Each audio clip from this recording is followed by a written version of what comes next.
L'histoire se déroule dans la ville de Hambourg, en Allemagne, au célèbre opéra national allemand. Là, un orchestre se prépare méticuleusement sur scène pour une prochaine répétition. À leur insu, un groupe d'émeutiers armés s'approche furtivement d'eux. Alors que le chef d'orchestre arrive, les musiciens commencent leur séance de répétition, ignorant totalement la menace imminente. Mais la tranquillité est rompue lorsque des criminels font irruption en tirant des coups de feu en l'air. Quelques minutes plus tard, une équipe d'agents spéciaux dirigée par John arrive. John donne les dernières instructions à son équipe alors que les criminels diffusent en direct une émission déclarant leur prise de contrôle et exigeant une rançon de 300 millions de dollars. Malgré l'escalade de la tension, John appelle à la patience et à attendre ses ordres avant toute intervention. Le drame s'aggrave lorsque le chef du gang choisit sans raison une femme et la justice. Cela déclenche la colère de Matthew, l'un des membres de l'équipe de John, qui va à l'encontre des ordres et commence à tirer, ce qui pousse John à autoriser l'unité tactique à intervenir. Il s'ensuit une lutte acharnée au cours de laquelle l'unité de John fait preuve d'une habileté exceptionnelle et parvient à maîtriser la plupart des criminels. Après un échange de tirs nourris, John réprimande Matthew pour son insubordination, avant de découvrir que ce dernier a été blessé. Un gangster masqué émerge des otages et est abattu par Matthew. Tragiquement, cette distraction donne l'occasion à un autre voyou de blesser mortellement John. 5 ans plus tard, Matteo est en Roumanie, menant une vie insatisfaisante d'agent spécial à la retraite. Il est hanté par son passé, en particulier par la mort de John. Lorsqu'il reçoit une vieille photo, il est submergé par un flot de souvenirs avec la famille de John. Choisissant d'affronter son passé, Matteo annonce son licenciement et réserve un billet pour Bucarest. Pendant ce temps, à Amsterdam, l'agent Shira dirige une équipe d'Interpol chargée d'intercepter une cargaison de drogue et d'arrêter un groupe de criminels appartenant à différents syndicats. La nouvelle parvient au célèbre chef de la mafia, Saban. Parmi les détenus se trouve un agent d'Interpol sous couverture qui a contribué au succès de l'opération. Shira insiste sur la nécessité d'obtenir davantage d'informations pour arrêter les chefs de la mafia. Au même moment, Matteo arrive à Amsterdam et rencontre Paul, un homme d'affaires spécialisé dans les crypto-monnaies. Bien qu'il ait assuré à son client que la procédure se déroulerait sans encombre, Paul s'inquiète pour ses crypto-monnaies. Arrivé chez John, Matteo est accueilli par Angie, la fille de John, et Hélène, la veuve de John, devenue l'épouse de Paul. Hélène reproche à Matteo son absence à l'enterrement de John, compte tenu de leur lien fraternel. Matteo reconnaît sa culpabilité par rapport à la mort de John, un aveu qu'Hélène ne peut tolérer, car elle a tourné la page et préfère ne pas revivre ses souvenirs douloureux. Alors que Matthew s'apprête à partir, Hélène l'invitait à rester plus longtemps. Pendant ce temps, sa bande découvre un traître. En arrivant chez lui, Paul trouve Matteo en compagnie d'Angie et d'Hélène, qui l'informent de l'amitié passée de Matteo avec John et du fait qu'il va rester avec eux pendant un certain temps. Après le dîner, Matthew sort, l'esprit envahi par des souvenirs de John et de leurs expériences passées en Afghanistan. Ils avaient parlé de leur famille et John avait révélé qu'Hélène était enceinte. Angie confie à sa mère qu'elle s'est prise d'affection pour Matteo. Paul et Matthew ont une conversation au cours de laquelle Matthew lui rappelle qu'il y a toujours quelque chose qui vaut la peine de se battre. Hélène rassure Paul en lui disant qu'il n'a pas à s'inquiéter pour Matteo, car ils ont vécu de nombreuses expériences ensemble avec John. Plus tard, Matthew trouve un mot d'Angie lui demandant de ne pas partir sans lui dire au revoir. Le lendemain matin, Matteo sort faire son jogging. À son retour, il voit Hélène et Angie partir pour l'école et accepte la demande d'Hélène de garder le chien. Saban rend visite à Paul et l'interroge sur la disparition de 15 millions d'euros sur son compte.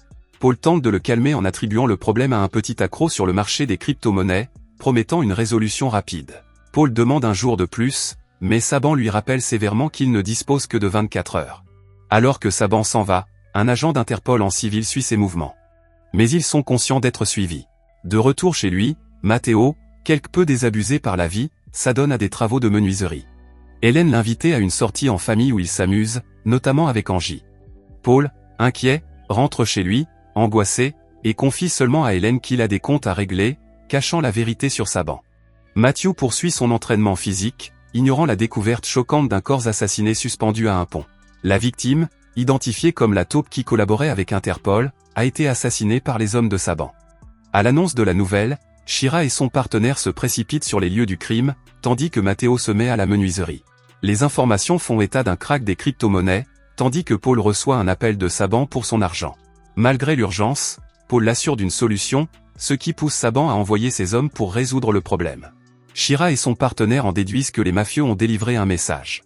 Pendant ce temps, Angie taquine Matthew sur ses cicatrices de combat avant de le serrer fort dans ses bras, un geste observé par Hélène. Occupé par son travail, Paul informe Hélène qu'il ne pourra pas rentrer chez lui. Pendant qu'il déguste une pizza, Angie offre un dessin à Matteo. Soudain, des gangsters arrivent et les prennent en filature. Angie les voit et tente d'intervenir, mais Matteo la protège. Cependant, elle est kidnappée et Matteo est blessé mais parvient à les poursuivre à vélo. Apprenant l'enlèvement, Paul contacte Saban, mais ses appels se heurtent au silence. Matthew continue sa poursuite, saute dans une voiture et se bat avec les kidnappeurs, ce qui entraîne une collision. Alors qu'il tombe, des souvenirs de John refont surface, soulignant leur lien familial. Matthew reprend conscience à l'hôpital, menotté. Shira se présente à Hélène et Paul, mais peu de temps après, Matthew est libéré. Il informe Shira de son intention de sauver Angie. Shira partage ce qu'elle sait sur Saban et d'autres gangs associés, indiquant que l'enlèvement est personnel. Shira laisse sa carte de visite à Matteo. Alors qu'elle part avec son partenaire, les deux tentent de découvrir le lien entre Saban et l'enlèvement. Un des hommes de main de Saban observe la situation. Pendant ce temps, Angie est retenue dans le club de Saban, où l'on apprend que Matteo s'est échappé de l'hôpital. Matthew, en contemplant un dessin offert par Angie, se souvient de la fois où John lui avait demandé d'être le parrain d'Angie. Matthew se prépare à lancer une mission de sauvetage en rassemblant les objets nécessaires. Lorsque Paul tente de l'arrêter, il laisse accidentellement échapper l'implication de Saban, révélant qu'il lui doit 15 millions d'euros.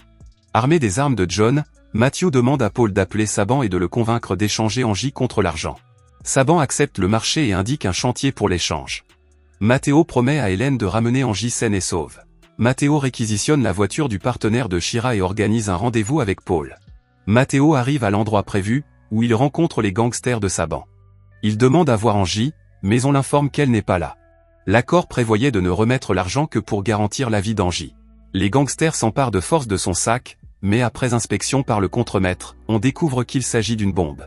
L'explosion qui s'ensuit blesse plusieurs gangsters, tandis que d'autres sont touchés par des éclats d'obus. Matthew emmène le chef blessé pour l'interroger. Chez elle, Hélène est bloquée par l'un des hommes de main de Saban. Une bagarre s'ensuit avec l'agent d'Interpol, qui est blessé à plusieurs reprises par une lame.